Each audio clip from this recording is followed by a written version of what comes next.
네, 안녕하세요. 제이비입니다. 어제도 증시가 또 하락을 했습니다. 특히 SOXL의 폭락이 요즘 정말 무섭습니다. 미국이 중국으로의 반도체 수출을 제한하는 조치를 더욱 강화하면서 또 한 차례 큰 타격을 받은 건데요. 그래도 회복될 땐 또 가장 강력한 힘으로 회복이 되니까 멘탈을 잘 붙잡고 계셨으면 좋겠습니다. 전체 나스닥 지수의 하락은 이제 이런 반도체주들의 폭락에 덧붙여서 금요일에 있었던 그 하락의 이유가 지속이 됐다고 보시면 됩니다. 거기에 러시아와 우크라이나의 전쟁 역시 한몫했습니다. 전쟁 분위기가 최근 더욱 고조되면서 이러다가 정말 러시아의 푸틴이 핵을 쏠 수도 있지 않을까라는 걱정을 하게 됐고요. 물론 아직까지는 핵까지 쏠 가능성은 낮긴 하지만 이게 또 어떻게 될진 모르는 거니까요. 근데 또 저는 이런 거 보면서 드는 생각이 이렇게 상황이 극단적으로 치닫는 거 보면 이제 정말 러우 전쟁도 막바지에 오긴 왔구나. 조만간에 종전이 되거나 휴전이 되거나 뭐 어떻게든 되지 않을까라는 생각도 듭니다. 네, 아무튼 요즘 증시가 상황이 너무 안 좋고 안 좋은 뉴스로만 도배가 되어 있잖아요. 그래도 이 와중에 어제 있었던 소식 중에 우리가 단 한 가지 희망적으로 생각해 볼 만한 부분이 있어서 지금부터 말씀드리도록 하겠습니다. 어제 에반스 시카고 연은 총재의 연설이 있었는데요. 큰 틀에서는 기존의 연준 의원들과 똑같은 얘기를 했습니다. 그런데 그 연설 내용의 세부적인 부분을 살펴보자면 우리가 좋게 생각해 볼 만한 부분이 분명히 있었습니다. 그게 뭐였냐면요. 다음과 같은 발언들을 했습니다. 노동력 부족은 인플레이션에 비정상적으로 큰 영향을 미칠 수 있으며 이는 경제가 냉각됨에 따라 인플레이션을 빠르게 개선할 수 있다. 미국은 경기 침체나 실업률의 큰 증가 없이 비교적 빠르게 인플레이션을 낮출 수 있다. 네, 저는 이 부분이 상당히 중요하다고 보거든요. 지난주에 신나게 올라가던 증시를 마지막 금요일에 모두 폭락시켜버린 게 결국 실업률이 낮게 나와서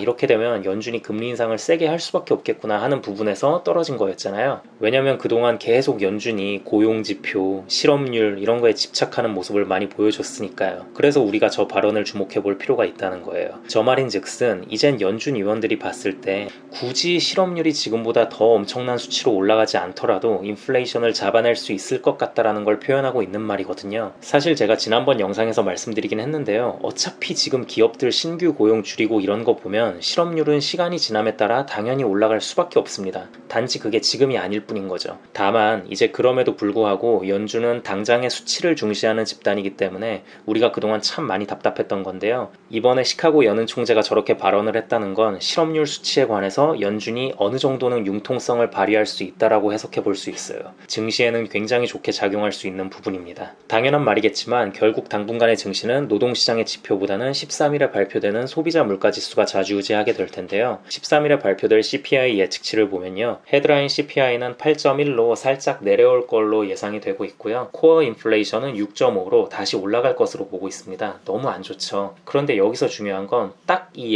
예측치만큼만 나와줘도 증시가 크게 반등할 수 있을 것 같습니다. 여기까지 들으면 많은 분들이 어쨌든 인플레이션 지표가 안 좋게 나올 게 예상되는 상황인데 그거랑 일치해서 나왔다고 해서 증시가 반등을 할 수도 있다고? 이게 말이 되나? 라는 생각이 드실 수도 있습니다. 이 부분에 대해서도 말씀을 드릴게요. 제가 앞서 말씀드린 걸 다시 간단하게 정리하자면 이제는 연준이 경기 침체에 대해 두려워하고 선반영을 염두에 두고 있다고 보시면 되는 거예요. 지금 보면 누가 봐도 기업들이 힘들고 혹은 당장은 아니더라도 힘들어질 게 뻔한 상황인데 이제는 좀 살살 해도 될 것 같은데 계속 저러는 건 연준이 너무 과한 거 아니냐는 시각이 많았잖아요. 이러다 진짜 미국 기업들 다 망하는 거 아니냐고. 이게 왜 그랬냐면 그동안은 연준이 선반영을 별로 고려하지 않았어요. 모든 게 확실히 수치로 증명된 이후에 움직인다라는 기조가 강했습니다. 이게 왜 그랬냐면 지들이 괜히 어줍잖게 선반영했다가 지금 피보고 있는 거거든요. 작년에도 그렇고 미리미리 인플레이션 걱정해야 될 시점에 연준에서 뭐라고 했습니까? 아니다. 인플레이션은 일시적인 거다. 곧 나아질 거다. 라고 말하면서 금리를 올렸어야 할 타이밍을 계속 놓쳤잖아요. 그래서 최근까지는 뻔히 예측되는 안 좋을 상황에 대해서도 애써 모른 척하고 선반영을 죽자사자 안 하려고 들었지만 이제는 기조가 바뀔 수 있다는 거죠.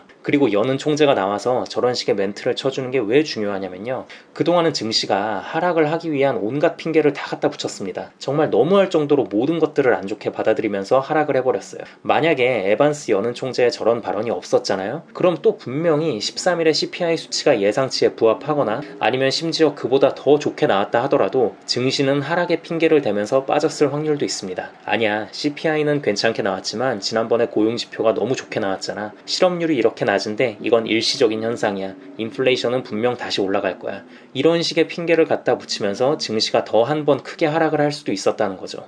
어이가 없죠. 그러니까 이게 이렇게 돼버리면 그냥 무한 하락 지옥 루프를 타버릴 수도 있었다는 겁니다. 잘 나오면 잘 나와서 불안하고 잘 안 나오면 당연히 잘 안 나왔으니까 또 하락하고, 투자자 입장에선 정말 미쳐버릴 상황이 벌어질 수도 있었는데 그래도 이 부분만큼은 면했다는 점에서 에반스 총재의 이번 발언은 의미가 있다고 봐야 합니다. 사실 제가 오늘 말씀드린 부분들이 전혀 들어맞지 않을 확률도 높습니다. 하지만 우리가 지금같이 하루하루가 버티기 힘든 상황에서 좋게 생각해 볼 만한 부분들은 어떻게든 끄집어내서 좋게 해석해 보는 게 멘탈 관리에 큰 도움이 될 것 같아서 영상으로 제작해 봤고요. 지금 당장이 힘든 거지 어차피 길게 장기로 보면 결국 우리가 이길 수밖에 없는 싸움이니까요. 다들 지치지 않으셨으면 좋겠습니다. 멘탈 관리 영상은 제가 항상 올려드릴 테니까요. 끝까지 낙오되는 분 없이 큰 수익 올리셨으면 좋겠습니다. 감사합니다.